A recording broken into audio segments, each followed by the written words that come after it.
Chrysler New Yorker, the quintessential American luxury cruiser.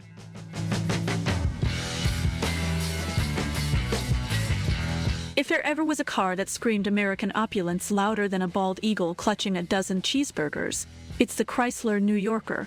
Born in 1939, this automotive titan represented the pinnacle of luxury, a rolling testament to what happens when you blend fine materials, V8 engines, and a factory's worth of chrome.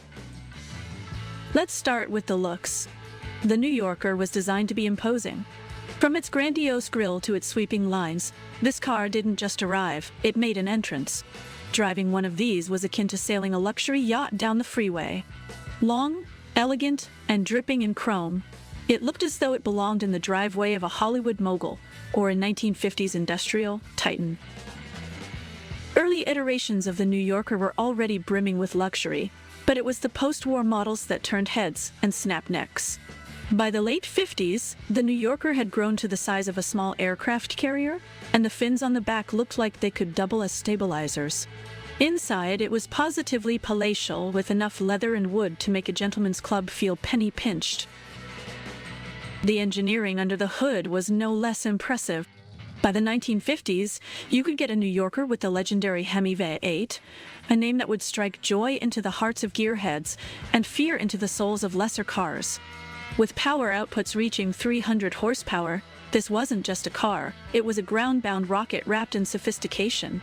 Acceleration was swift, especially for a car weighing as much as a medium-sized moon. The Hemi's roar when provoked was an auditory delight, a harmonious blend of thunder and mechanical symphony. Driving the New Yorker was an experience in and of itself. The ride comfort was akin to being on a cloud hovering over the asphalt.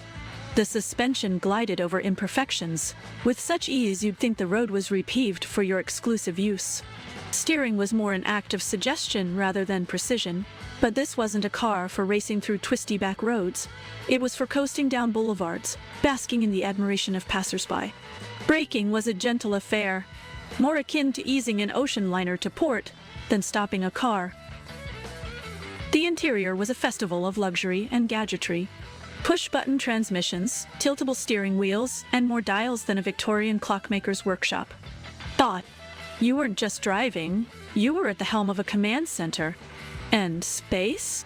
You could fit a small village in the back seat, all while the trunk swallowed luggage, golf clubs, and even the odd piece of furniture without a murmur of complaint. Yet, the New Yorker wasn't just about luxury.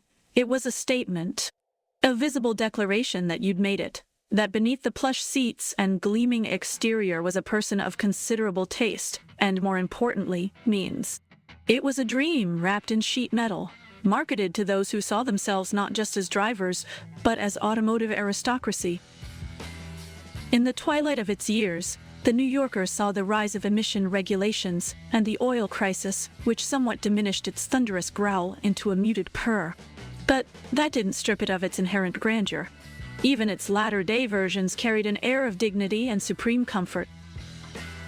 So, if you ever have the fortune to sit behind the wheel of a Chrysler New Yorker, soak it in. Feel the rumble of its potent engine, the luxurious embrace of its interior, and the sheer presence it commands on the road. It's not just a car, it's an experience, a rolling testament to an era when bigger was unquestionably better, and luxury was found not in gadgets, but in grandeur. Enjoyed cruising through luxury history with the Chrysler New Yorker? Smash that like button, subscribe to Autoicons, and share your favorite classic car memory in the comments. Stay tuned for more journeys through automotive greatness.